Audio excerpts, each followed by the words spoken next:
"Hush," said Athos, "we are overheard."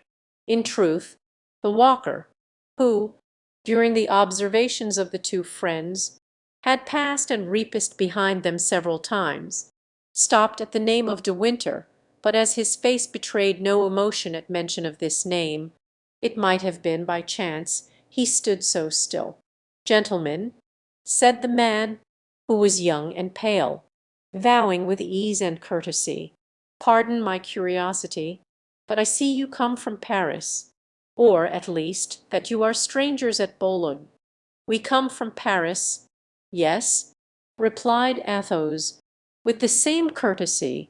"What is there we can do for you?" "Sir," said the young man, "will you be so good as to tell me if it be true that Cardinal Mazarin is no longer minister?" "That is a strange question," said Aramis. "He is and he is not," replied Athos. "That is to say, he is dismissed by one half of France, but by intrigues and promises he makes the other half sustain him. You will perceive that this may last a long time. However, sir," said the stranger, "he has neither fled nor is in prison." "No, sir, not at this moment at least. Sirs, accept my thanks for your politeness," said the young man, retreating. "What do you think of that interrogator?" asked Aramis.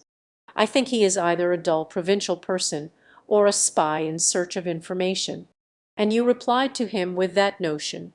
Nothing warranted me to answer him otherwise. He was polite to me, and I was so to him.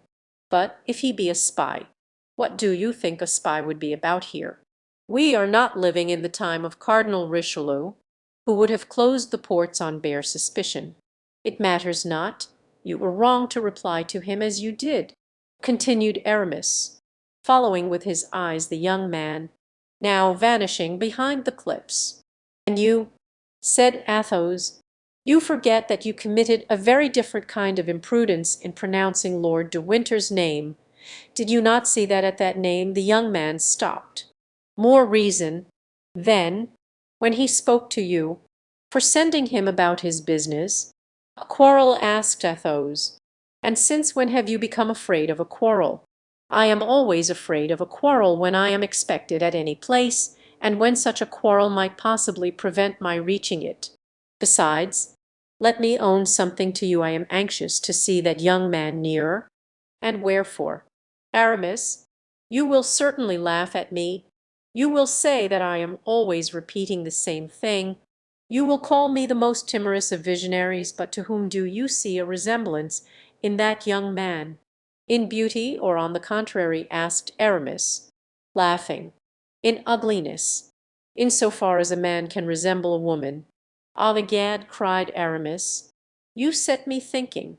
No, in truth you are no visionary, my dear friend, and now I think of it, you, yes. I'faith, you were right, those delicate, yet firm-set lips, those eyes which seem always at the command of the intellect and never of the heart. Yes, it is one of Milan's bastards. You laugh, Aramis.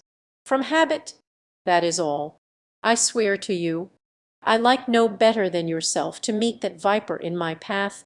Ah, here is De Winter coming," said Athos.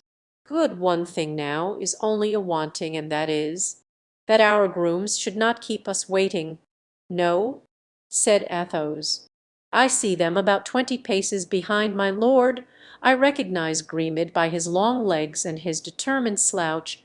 Tony carries our muskets." "Can we set sail tonight?" asked Aramis, glancing toward the west, where the sun had left a single golden cloud, which, dipping into the ocean, appeared by degrees to be extinguished. "Probably," said Athos. "Diable," resumed Aramis, "I have little fancy for the sea by day, still less at night.